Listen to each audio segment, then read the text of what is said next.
I have just a few things that I specifically wanted to go over about my house. Okay. Do you want me to give you a little background about what I've Yes, done with my please. home? Okay. That would be great. So I moved to my house in 1998, and it's a two-bedroom ranch house built in 1951. It's a really Hmm. really cute place, and I really love it.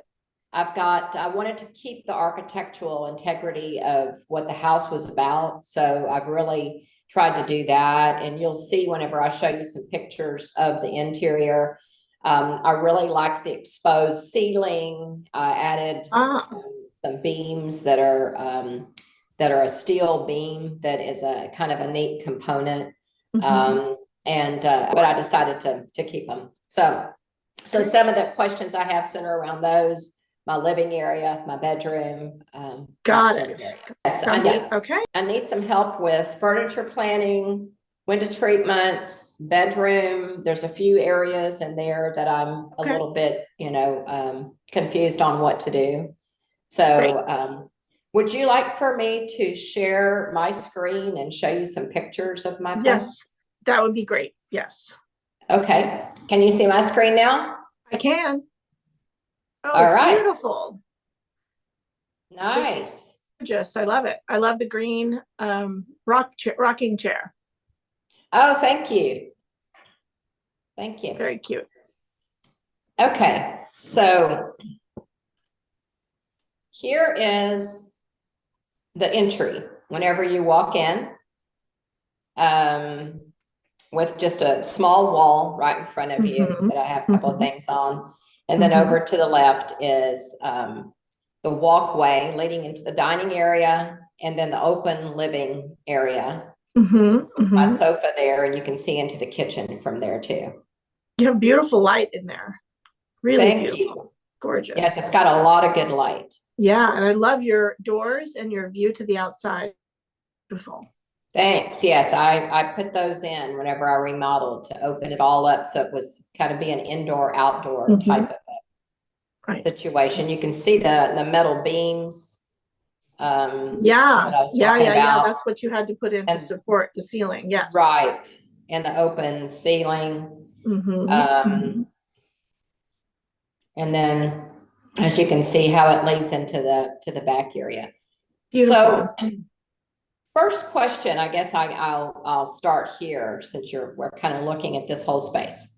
Hmm. I have moved this around recently with the encouragement of a couple of friends of mine, and to try to make it more of a conversational area. One of the Hmm. things that I see is that people were not sitting and using my living area, and Hmm. they were all just hanging out in the kitchen with me or Right. sitting at the Hmm. bar. Hmm. So it used to be against the wall below the angel, the couch, the Right. sofa Hmm. bed. Hmm. And then I used to have the big chair to the left over where the couch is now, Hmm. with the table next to it. And there was nothing over, and no, that little orange chair was over in that corner where the large cactus is.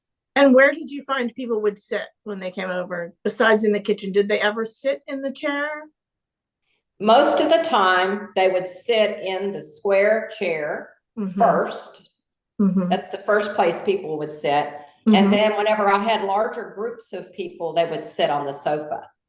Got it. Hmm. But Hmm. most people, if they came over just to hang out, would sit in the chair. Right. Right. I Now, can the see way I that. have Hmm. it, it seems like when people walk in, the first thing they do is plop down onto the sofa. That's great. That's excellent. That's a step in the right direction So for sure. yeah, Yeah. that's where people sit the most now. Okay. Um, and then the second place they would sit would be in the big chair. Okay. And then some people sit in the little orange chair. Okay, great. All right. Well, I do have some initial thoughts. If you're ready for me to share them, is there anything else you want to ask me first, or can I just riff on what you've said? No, please just jump in and tell me what you think. Um, well, the first thing I think is it's beautiful. The light is great. You've done exceptionally well. and it's very curated and thoughtful. It's tonally even, which is really beautiful and comfortable and nice. I feel as though perhaps, and this might surprise you, a lot of times it does people, is that you don't have enough furniture to house the people that come to your house comfortably. And it's funny how people behave. You've noticed it. You know, they won't sit if it's facing the wrong way or if it's too far from the host. If the Right. host is all the way over in the kitchen, they're not going to sit way over with their back against the wall, because people want to feel connected and together and that kind of thing. So what you've done is not only turn the sofa to face more of maybe a view that you want to relax and look at, you've also brought them a little closer to you, which is great. And when I say that, I mean to you, probably because I know, at least when I host, I'm in the kitchen a lot. I'm getting a coffee, I'm getting the wine, and you're up and Right. down. And in this day and age, that's how people entertain. It's more casual. It's not like we've got servers in there. So, Right. so it's both being closer to you, which is a gift. They want closer to you, and then being able to see the view, which is creating a space for them or making them want to sit down, which is good. But giving them another opportunity and option would be great. Your space, though, is very full of that particular sofa because it's a large sofa and Yes. a rectangular feeling piece of furniture. So I have three thoughts, but I'm not sure. I'm going to pose them all and you tell me. My job really is to kind of tell you what you could do with what you've got, and then also what you could do if, you know, money were no object and we were going to just kind of start over. And Okay. so one thing is, I could see actually that, you know, didn't do a bad thing when you had that sofa up against a wall. It makes sense. It's just too far from you. You could do two sofas. You could do one sofa in the spot where your brown sofa is now, and that's the opportunity to face out. And then when you're choosing a sofa for that spot, which is a piece of furniture then that's going to be seen in the round, you know, people are going to walk around it and see it from the back. You might choose something that has a bit of a shape to it that's a little bit more friendly, less rectilinear, curvier, and maybe lower, and maybe has a little more space for sitting. Your sofa that you have is a very comfortable sofa. I'm sure it's leather. Those are very comfortable, but they have wide arms, a tall back, and it can take up a lot of volume in the room without providing as much seating. So maybe the other sofa you get would sit in that same spot, but do something different. It would have maybe a slightly deeper seat and narrower arms, so it can fit people more comfortably on the inside part where you sit on the inside depth, and the inside experience might be different. So it's real cozy still and real comfortable to sit and look out, and brings you closer to the kitchen where the host is coming and going. And then the other sofa can go back where it was against the wall. And then as far as whether or not you have an occasional chair, like your chair that was in your corner, the red, is it red or orange? And is it leather? It's orange. Okay. Yeah. See if I can. There it is. Yeah. That chair is such a great size, such a great shape, very friendly, and can kind of move around the room and fill in where you need it. Is kind of the job of that chair, in my opinion. Where your big square chair is in this furniture iteration we're talking about, that chair might also just be a little too big and rectilinear and take up some volume that is not. I always feel like furniture needs to, pay its way in the household, and the way it pays its way is by comfortably seating someone, and not taking up too much space itself, because it's really about the people. And that chair is kind of being a little bit of a space hog. So if it had maybe it also has a curvier shape, maybe it's a swivel chair, it could sit in that same spot. It could go where that other chair is, the kind of leather chair, the little wishbone looking one, the little wooden chair. Yeah, it could go there. No, I'm talking about the leather one, the one that's curved. It could go there under the TV location and face the sofa against the wall. And then you have what I like to think of, and what is good, as a square, like a conversation pit that you've created with all of those pieces facing one another. So that's one option. Okay. There's a lot of small pieces in your living room, Yeah. which is not a bad thing, but you've got places to put your feet up, which is lovely, small side tables, etc. I think those, if we just clear those out when you put the furniture, the larger pieces in first, you bring back in the ones that you need. And you've kind of clarified a little bit. They're all useful and you bring them if they're useful, but everybody needs to kind of first be beholden to the larger pieces and let those larger pieces do the heavy lifting. That's one question for you, Amity. yeah. On if the brown sofa, the leather was up against the wall again, would I put it all the way to the wall, or would I bring it out from the wall and have a Yeah, that's actually a good point. Thank you for bringing that up. You certainly could pull it off the wall as enough, depending on how the depth of your room. And it's a little hard for me to tell exactly how deep. You'd have to try it, but you could pull it off the wall and put a console table behind it that pushes up against the wall. And then on that console table, you could put a pair of lamps. The other thing I noticed about your living room is there aren't any pairs. There's not a pair of sofas or a pair of chairs. And while I think it's great to mix things up, it feels very contemporary to not have always pairs of things. Having one or two pairs in a room quiets things down and clarifies things. So you could have a pair of lamps. Right now you've got different styles of lamps, which is great. Maybe one of those stays in the room and goes next to a chair, but having a pair of lamps on a console table or a side table might also just kind of pull the room together. Now, the other furniture plan I'm thinking about would be, instead, you'd still, I think, get a different sofa potentially, one that has a curve to it, a little bit of a shape, maybe a little deeper, maybe a little lower, and you could push it up against that wall and put a console table behind it. And then instead, you could do a pair of swivel chairs where that big brown leather sofa is now. And then maybe there's even room in a. Do you sit at your bar stools? I sit at my bar stools all the time, work on my computer there. Okay. Yeah. So sometimes when people don't use their bar stools, I'll suggest that they take those away and just maybe put another sofa where that bar sits facing into the room. So again, you get a conversation pit, basically a conversation pit, everyone kind of facing each other. And so that's another option. If you felt like, I could see a world where you might feel like having a sofa where it is, even though you've got it there now, with its back to the front of the house, feels closed off a little bit and not friendly, in which case swivel chairs in that spot would be good. And then you'd have the larger sofa against the wall and pull that off the wall and have the console behind it. And then in that case, there is also the option of putting another, chair where that big armchair is now, that's very comfortable, and maybe is actually even a lounger, maybe one that make an Eames lounger. Well, that's interesting that you're saying that, because I've always wanted a lounger that I could sit in when I want to sit and read. That's is it the Eames? Is that the one with the wooden back and the leather got like a plywood bentwood back. Love those. And that actually would be gorgeous in your house. And I feel like you do that no matter what sofa configuration you do.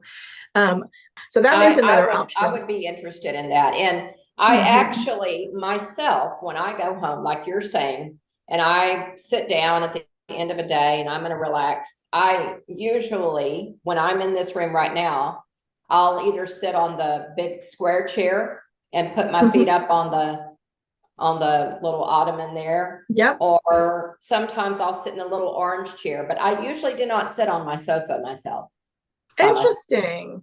It's funny. I sit in my lounger too. And then, members of my family will come and go and they'll sit on the sofa, but I like my little lounger with my feet at the end of the day. So that's another option. I think about that. The only other thing I want to say before we move on is the two other things that I think would help. I've said the pairs thing. I've a pair of swivels. I've talked about, you could even do a pair of sofas, but you could do one sofa and two chairs. Or there's a couple different configurations we've discussed, but getting a larger area rug as well that kind of frames and goes underneath that furniture could Okay. be a nice way to make the room feel, not that it's small, but make it feel bigger. It has an effect of really claiming space in a room and giving your feet a place to land, a place for the furniture to be. You've already got a pretty nice size rug, but I think you could actually get a bigger rug and have A little most bigger. of the small pieces, the furniture on the rug. It does have a clarifying effect to do that. And then, if you have your hide, which you've got, or a decorative rug that's smaller, you can always layer that on top. And then the Okay. final thing that comes to mind, and I should have mentioned this even earlier, I think maybe you have your sofa pulled too far into the room, Okay. leaving a lot of unused space behind it between the back of the sofa and up against the window. I think, especially if you got a lower backed sofa, if you push that sofa back towards the front of your house, you'll still have a comfortable passageway because you only need 32 inches in theory, and I'm sure you've got more looking at this. Um, and then you'll have a larger living room. And then all of this furniture that you're hearing me describe, put in there, starts making sense as to how it will work Okay. and really claim the space. So yeah, but I think you've got a beautiful house. You've got gorgeous art. It's very thoughtful. It looks very comfortable. There's not a lot you need to do. Okay. While we're in the living area, I would like to also move into talking about the windows and the window Yeah. treatment. Mm-hmm. And as you can see, I have woven shades that I've had for a lot of years. Mm-hmm. And I love the woven shades. I would really kind of like to do top down, bottom up, if possible. But as you can see, I have these handles that opens the windows. Yes. And I need to figure out what to do about it, because the window person that came and talked to me last said we would probably have to mount the shades on the outside of the window. And I didn't know if that's a good idea or not, or if that would look strange. Yeah, they're not wrong. That is exactly what you do when we run into that condition where there's hardware interfering with the operation of the shade up and down. There's not a trim around your window right now. It's just sheetrock corners. It wraps into sheetrock. So there's no harm in mounting on that outside that window on that sheetrock. It feels strange to people because sitting into the room a little bit, maybe sometimes people feel like it's taking up some space in the room, or they don't like that you can see through the side. But honestly, that type of shade has so much character and texture anyway. And the reveal of it is that you can tell how it's made. It's already a very natural looking product. So it doesn't, it's one thing if you have a very clean line type of space and you really want everything and all the details to disappear. In this kind of a house, in this kind of a space, I think letting the edges of those shades show and even seeing behind it a little bit is really not a big deal. It's not a bedroom where you need total blackout so that's, I think, what I would do, because it's going to be less expensive than changing the windows, and they're beautiful, and the window cranks. So I that's what I would do. And then I might actually choose a little bit lighter tone than the dark that you have, only partially because I really love the tone in your floor. Yeah. And I'd love to bring that tone up and have that on the window. I think that would be really pretty. More of a honey tone. I think so. I mean, you've beautiful brown. Brown's one of my favorite colors. Got some beautiful brown furniture and beautiful different browns in there. Just a little bit of brightness at the window, I think, might be pretty. Okay. Excellent. All right. Want to move to the bedroom now? Yeah, let's do it. Okay, so my bedroom, several things in my bedroom. Okay. So I really like my bedroom. It feels good to me. Whenever we remodeled, I don't know if you can see, but I have a fur down that's in the bedroom where we brought the ceiling to a little bit lower height, which is something my architect suggested, and I really like that. Yeah. And he said it creates an intimacy in a It does. bedroom. I agree. Thought that was cool. And then you can still see the exposed ceiling right over the top of my bed. The old is that what that is? Okay. And that's pretty cool. And I have a light that kind of runs, from the left higher up to the right, a little lower down, following the line of the roof. Oh, nice. There, because it's all exposed up to the So it's up to kind the of top. dramatic. You got a little bit of Correct. drama. Mm-hmm. So I've been really confused about ever doing a headboard in there. And I wanted something unique. I wanted something that's, you know, if I do something, just trying to figure out how to do that. And instead, Sure. I've always just decided, have never made a decision. So I've just used big pillows that I lean Mm-hmm. against when I sit up in bed.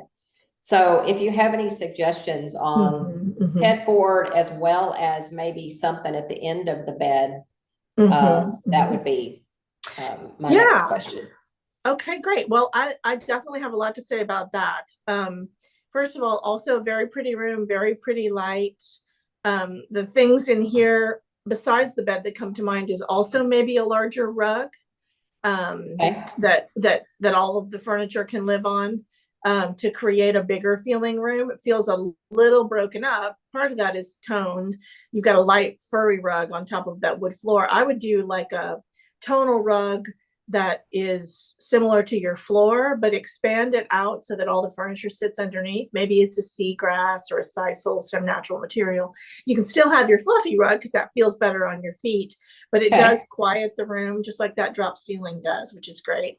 And then Nice. for the bed, a couple thoughts here. I could see definitely doing a headboard, but even doing a whole bed, like a whole entire upholstered bed, Yeah. might be a nice thing to do. You can do just a headboard that literally mounts to the wall that you have made very easily in an upholstery workroom, or you can order them online. They're pretty affordable and easy to get, and they mount to the wall, and you just push your bed right up to them, and it gives you a real pretty finished look. And I'd probably do a rattan or a woven, or maybe I would do some fabric, but an entire fully upholstered bed may be just the thing too. That means footboards, side rails, etc.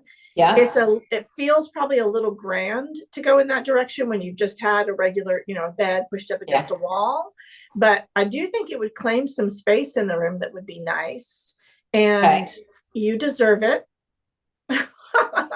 You deserve to have a full bed. And then you would also get, if it's a fabric, for instance, you would get something pretty to look at the end of the bed, even if you didn't have a chest in front of it or something else. But don't get me wrong, I am all about a bench at the end of the bed, or probably, or like even something with a little bit of a low back, like a bench with a low back versus just a flat bench. Let's see. I have this little Yeah. bench. Okay, that would be great. That would It's like be a little beautiful. antique church pew type thing. Oh, and you have a fireplace. Yeah, I do. And that's going to be the next thing I talk about. Okay. Yeah, I think that bench would be great at the end of the bed. And then in that case, that you don't necessarily need a full bed. You can just do a headboard. My little trick is, I typically will send clients or, to it, if I'm not working directly with them and they just want the tip, to an upholstery workroom where they sell fabric too and make headboards. And you can, find one online, find an image online of one you want them to copy. And then you take that to them and say, I like this headboard. And they can cut a template for you out of cardboard. And you can, or they come to your house and measure, you take that home and you make sure that you like the width of it and you like the height of it and it's impactful. And then you take that cardboard back, you sign off on it, you say, I love it, or I want it taller, or I want it wider. And then you choose the fabric through them. And they'll ask you questions. How thick do you want that to be? Is it a 4-inch? Is it a slim 2-inch? And they can build in a little rail on the back so that it can mount to the wall. And then they just put that together and you get your handyman over there and hang it on the wall. Bob's your uncle. You got a bed. Excellent. So that's one easy peasy way to do it. And it really makes a difference for sound and things like that too. Yeah, I bet that would be pretty cool. Moving over to the fireplace that we talked about here. The fireplace I love because it's a gas vent-free fireplace. As you can see, it doesn't vent out to anywhere. But it really did keep me warm and keep me alive during this apocalypse. So it works really well. So I love the fireplace, but I'm kind of tired of looking at the black around it. It's a black metal and it kind of Okay. gets scratched up and it doesn't look completely finished to me. And then also I'm kind of tired of the rocks and I think I want to do a little something different. So I didn't know if I need to have a fireplace company replace the whole thing or if I can use what I've got and kind of redesign something with it. So I think you've got options there. I think it looks like you've got some pretty fire brick or something on the left and right in there, if I'm seeing it. And that leads me to think it's not worth it to change the entire insert, because that's a very pretty looking fire brick, I think. I do think you could get rid of the rocks and do like maybe choose what kind of wood you want it to look like, a birch, a faux, ceramic logs. That'd be beautiful in there. Something a little bit more traditional feeling, I think, would be great. And then you wouldn't probably want to have to, I mean, you could have a new surround. That's the outside of the firebox, that black that you see. You could have a new surround made. A welder could do it. You could do it out of copper. You could do it out of, there's a lot of different materials. I think it might be pretty. Oh, is this the bathroom side you're showing me? That's the bathroom side, Amity. You can see. Yeah, I do see that. Okay. Yeah. And you can see that it kind of gets all kind of marred and scratched up there. I see it. I couldn't see it on the other side, but I can definitely see it.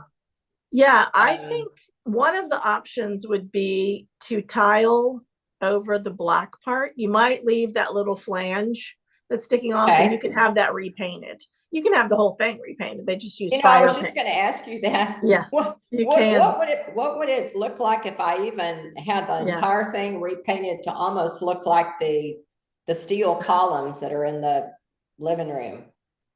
Oh yeah, you could do that. That's true. You could do that first and see if you like it. That's not an expensive thing. I think probably I would tile it, I think, but on the back, so let's talk about it. On the bathroom side, I have a different feeling. On the bathroom side, I might keep it because you've got a more contemporary looking tile there. It's not contemporary, but it's not, it's a transitional type of tile. It might be in there good to paint it to look like those columns. I like that combination there. On the bedroom side, I think you could do with a more handmade looking tile or something. It's interesting to me how just that little bit of tile in the bathroom next to the black gives it a better look than just having sheetrock like you have on the bedroom side. It does, yeah. It doesn't look as finished. So it doesn't, on that side, I feel like you just paint it to, whatever, with as long as you use the right kind of fireproof paint. I think you can just paint that metal. But on the bedroom side, I think I would do a little surround of tile right on the face of that metal and right on top of it. And that shouldn't be a tricky thing to do. You might want to look for some inspiration images for fireplaces that you like.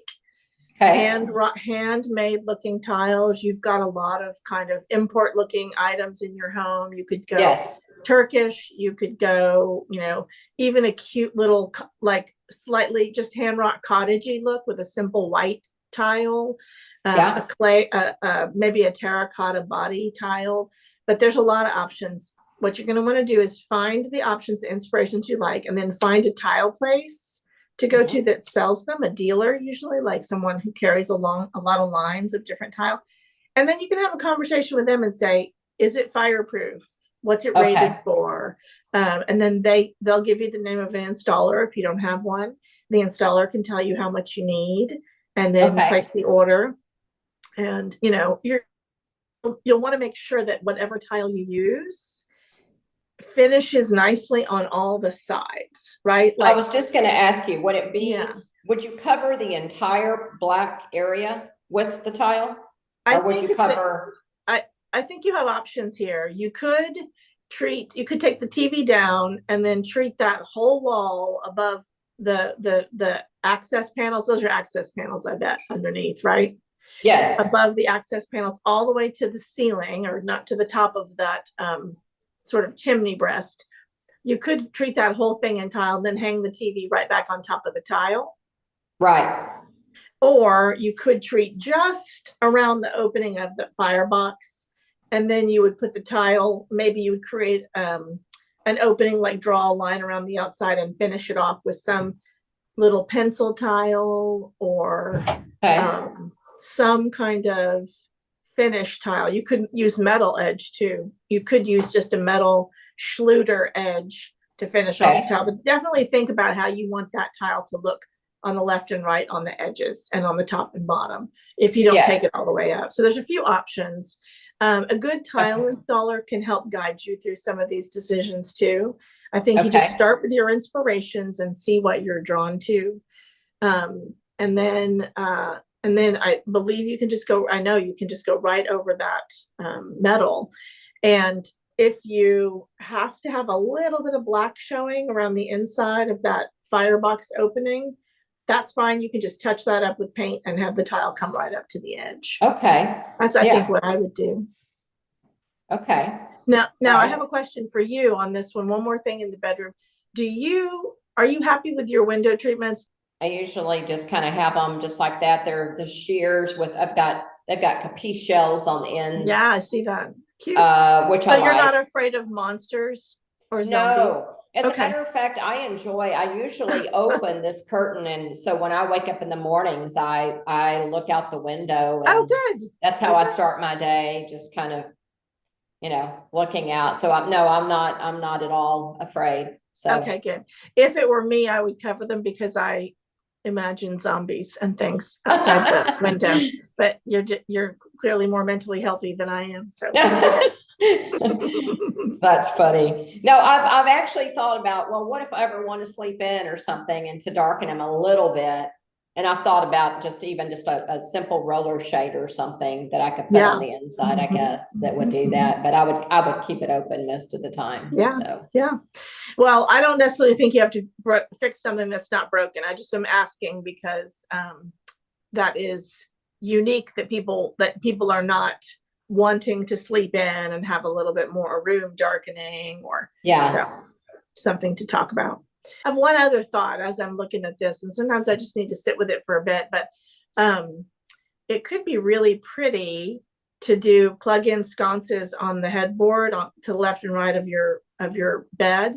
Your lamps are Yes. pretty too, but we are decorating. We are talking about a change. If you did Right. that, you could get some really pretty sconce light, and you don't have to rewire for them because they can just have a cord that plugs in, and you can turn them off at the bedside.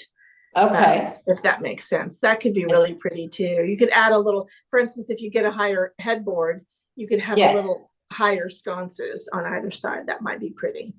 Okay.